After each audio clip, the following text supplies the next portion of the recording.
Dear students, welcome back to my YouTube channel. इस video में हम 10th स्टैंडर्ड के ब्रिज कोर्स के इंग्लिश सब्जेक्ट की एक्टिविटी नंबर 17 यानी 17वें दिन की एक्टिविटी को समझेंगे और सॉल्व करेंगे। आज की जो एक्टिविटी है इसका टाइटल है राइट करेक्टली और इसके लर्निंग आउटकम यानी इस एक्टिविटी में हम क्या सीखने वाले हैं। तो इस एक्टिविटी में हम सीखने वाले हैं कि right correctly, avoiding mistakes in spelling, grammar etcetera. इस एक्टिविटी में हम सीखेंगे कि कैसे हम सही से लिखें, कैसे स्पेलिंग और ग्रामर के मिस्टेक्स को अवॉइड करें, उससे बच सके। इस एक्टिविटी में बेसिकली हमको बताया जाएगा कि इंग्लिश लैंग्वेज में होमोफोन्स आते हैं, ऐसे बहुत से वर्ड्स आते हैं जिनकी आवाज़ एक जैसी होती है लेकिन उनके मीनिंग टोटली डिफरेंट होते हैं।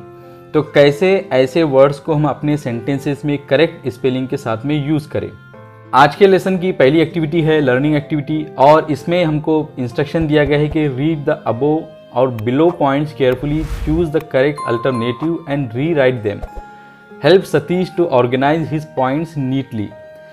ये जो इंस्ट्रक्शन है तो ये इस एक्टिविटी के एंड पर दिया गया था, लेकिन मैंने इसको आप लोगों की आसानी के लिए पहले लिख दिया है।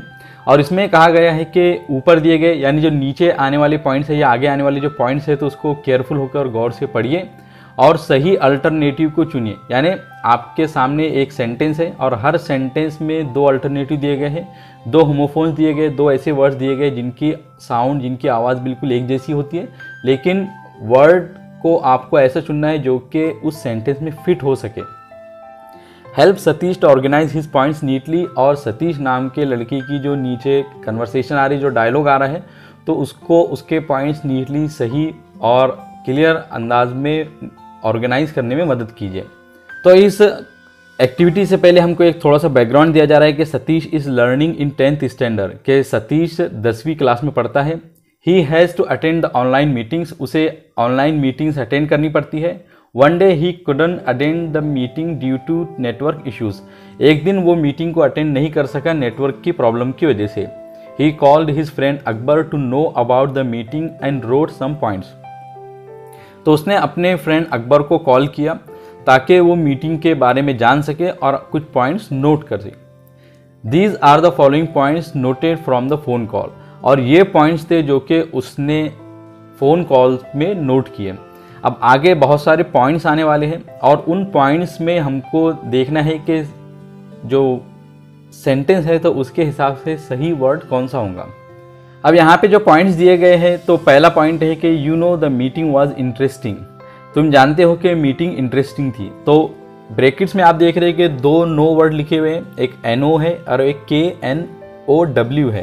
तो हमको देखने का है कि सेंटेंस के लिहाज से यहाँ पे कौन सा नो ज़्यादा सूटेबल और सही रहेगा और कौन सा वर्ड, कौन सा नो इस सेंटेंस में फिट हो रहा है। तो यहाँ पे जितनी भी वर्ड्स सही है, करेक्ट है, तो उसको मैंने ब्लू कलर से लिखा है ताकि आप लोग उसको देखकर सही से और करेक्टली इस सेंटेंस को लिख सकें। तो पहले सेंटेंस में KNOW वाला नो हम लिखेंगे और दूसरा सेंटेंस है कि we learn about sea life, we were asked to write a note on it. हमको समंदर की ज़िंदगी के बारे में बताया गया और हमसे कहा गया कि हम उस पर एक नोट लिखें। तो समंदर के लिए जो करेक्ट स्पेलिंग वाला वर्ड आता है वो है SEA और SEE माने होता है देखना, तो SEA यहाँ पे करेक्ट ऑप्शन है। और हमसे कहा गया कि हम उस पर एक नोट लिखें, तो यहाँ पर 2TO जो है तो करेक्ट ऑप्शन है। थर्ड है कि the governments need to censor the tourist on beaches to avoid pollution, government को ज़रूरत है कि वो टूरिस्ट को या जो घूमने वाले लोग हैं उनको नियंत्रित करे, उनको सेंसर करे, उनको पाबंद करें ताकि बीचेस पर, समंदर के तट पर, समंदर के साहिलों पर हम पॉल्यूशन को अवॉइड कर सके। तो यहाँ पे जो पहला ऑप्शन है सेंसर CENSOR, ये करेक्ट ऑप्शन है। सेंसर माने होता है कि नियंत्रित करना, पाबंद करना, और जो दूसरा सेंसर है तो उसकी माने होती है कि सेंस करने वाला, ऐसा एंटीना या इस तरह की कोई चीज़ जो कि किसी चीज़ को सेंस करे, किसी चीज़ को महसूस करे। फोर्थ है कि the waste management is needed in coastal management, के वेस्ट मैनेजमेंट ज़रूरी है कोस्टल मैनेजमेंट में, समंदर के जो तट है तो उसके मैनेजमेंट में। तो कचरे को मैनेज करना, तो कचरे के लिए जो वर्ड आता है तो वो वेस्ट है, WASTE, और जो पहला वेस्ट है WAIST, तो इसकी मीनिंग होती है कि कमर या कमर वाला हिस्सा। तो यहाँ पे करेक्ट ऑप्शन है WASTE। फिफ्थ है कि we have been motivated to spread the word about it, और हमको इस बात के लिए मोटिवेट किया गया कि हम इसके ताल्लुक से यानी इससे रिलेटेड वर्ड्स को, शब्दों को, जुमलों को स्प्रेड करें, फैलाएं, यानी लोगों में जागरूकता फैलाएं। तो यहाँ पे जो करेक्ट ऑप्शन है वो पहला बीन है, BEEN, ये एक ऑक्सिलरी वर्ब है और ये करेक्ट ऑप्शन है। दूसरा जो बीन है तो उसकी मीनिंग होती है कि कचरे का डब्बा। और सिक्स्थ है कि the right kind of public awareness is need of the time, कि लोगों में सही तरह की जागरूकता वक्त की ज़रूरत है। तो यहाँ पे राइट सही की मीनिंग में है, RIGHT यहाँ पे करेक्ट ऑप्शन है, और राइट WRITE जो है तो इसकी मीनिंग होते हैं लिखना। तो 6 सेंटेंस में RIGHT करेक्ट ऑप्शन है।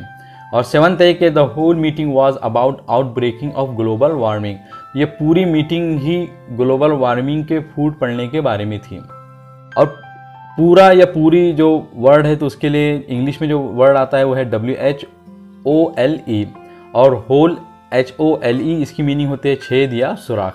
तो 7 सेंटेंस में जो करेक्ट ऑप्शन है वो है WHOLE, होल। 8th है कि we would have to take necessary actions on it, कि हमको इसके ताल्लुक से ज़रूरी एक्शंस लेना होगा, ज़रूरी काम करने होंगे। तो 8th सेंटेंस में वुड WOULD करेक्ट ऑप्शन है, क्योंकि ये एक मॉडल वर्ब है, यहाँ पे मॉडलिटी ऐड करने के लिए आया है। और जो दूसरा वुड है WOOD, इसकी मीनिंग होती है लकड़ी।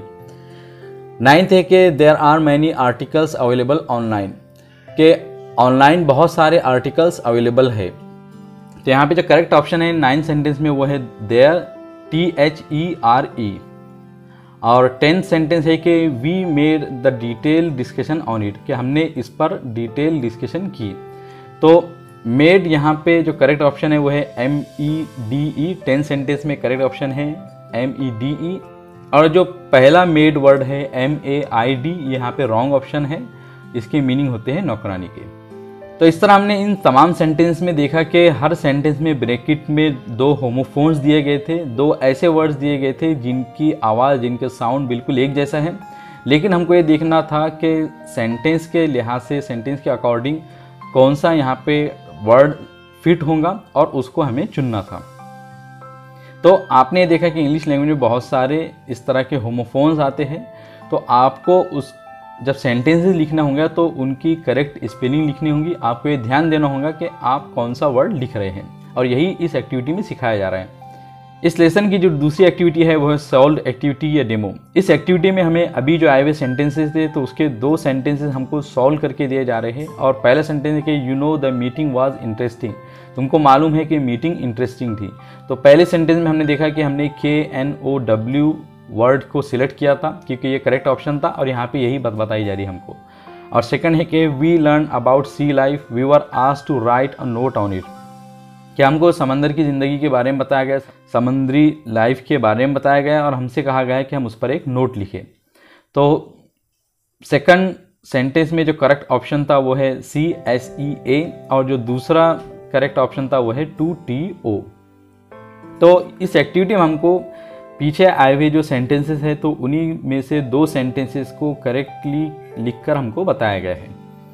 अगली जो एक्टिविटी है उसमें हमसे कहा जा रहा है कि use the following words carefully in given sentences, के नीचे आए हुए सेंटेंसेस में दिए गए वर्ड्स को केयरफुल होकर यूज़ कीजिए। तो इस एक्टिविटी में हमको 2-2 सेंटेंसेस दिए गए हैं और 2-2 होमोफोन्स भी दिए गए हैं। तो हर सेंटेंस में एक करेक्ट होमोफोन्स को, ऐसे वर्ड को सिलेक्ट करना है जो कि उस सेंटेंस के लिए फिट हो सके। जैसे पहले 2 सेंटेंसेस है our class has finally won the thrilling cricket match, और सेकंड है कि I have 1 sister and 2 brother, कि हमने फाइनली उस रोमांचक क्रिकेट मैच को जीत लिया। और दूसरे में हुआ कि मेरी 1 बहन और 2 भाई है।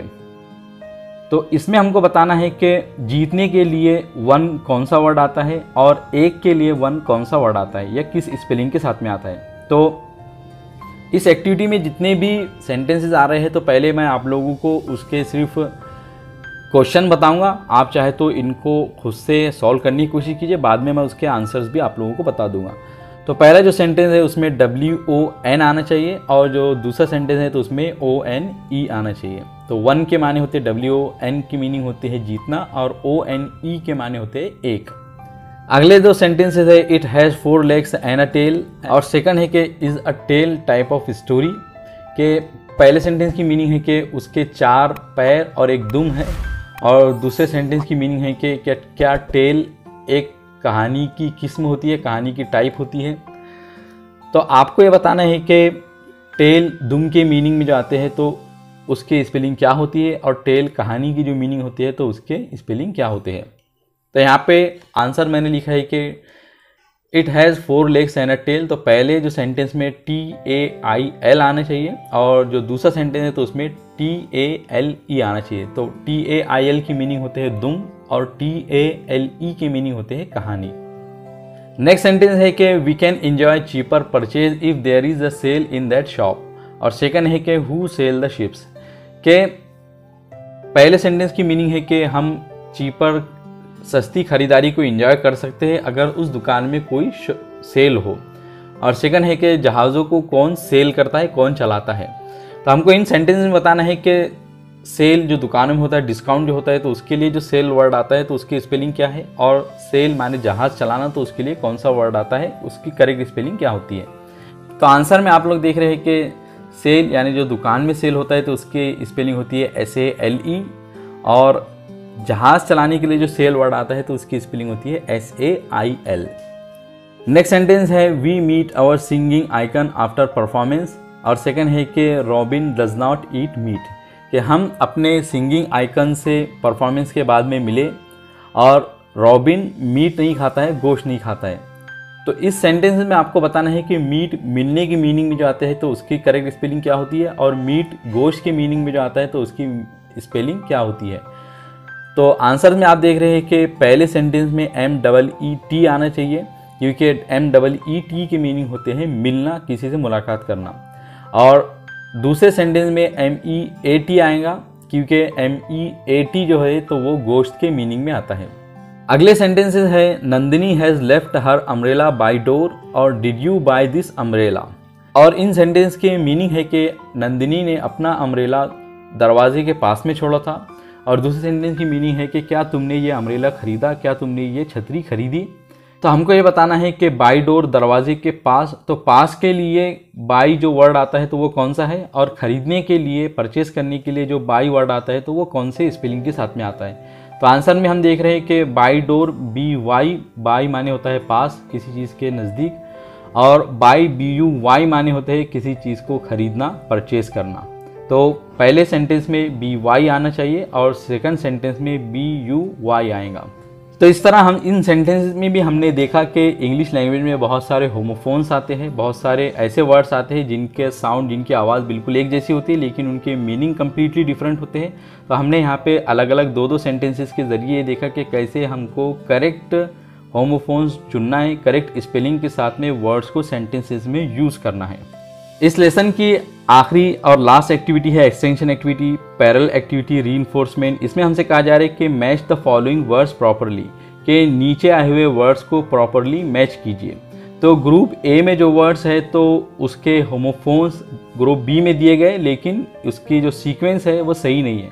तो आपको पहचानना है कि ग्रुप ए में जो वर्ड आ रहे हैं तो उसका होमोफोन्स कौन सा है, और बाद में आप लोग देखेंगे कि आंसर वाला ये कॉलम मैं बाद में ऐड करूंगा, जिसमें मैं बताऊंगा कि करेक्ट इसका आंसर क्या होता है। तो बी का जो होमोफोन्स क्या है आपको बताना है, फेयर का होमोफोन्स क्या है, नीड का, सन का और आवर का क्या है। तो यहाँ पे आप आंसर में देख रहे हैं कि जितने भी करेक्ट उसके होमोफोन्स थे तो हर एक वर्ड के सामने मैंने इसको होमोफोन्स लिखा है। बी का होमोफोन्स है बी, फेयर का है फेयर, लेकिन स्पेलिंग में आप देख रहे हैं कि दोनों के डिफरेंस है। तो आज की इस एक्टिविटी में हमने यही सीखा है कि इंग्लिश में होमोफोन्स आते हैं। होमोफोन्स का मतलब ये होता है कि ऐसे वर्ड्स जिनका साउंड, जिनकी आवाज़ बिल्कुल सेम होती है लेकिन मीनिंग डिफरेंट होती है। तो जब हम उनको सेंटेंसेस में यूज़ करेंगे तो हमको केयरफुल होना है। तो जब हम उनको सेंटेंस में यूज़ करेंगे तो हमको इस बात के लिए केयरफुल होना है कि हम करेक्ट स्पेलिंग के साथ में वर्ड्स को लिखें।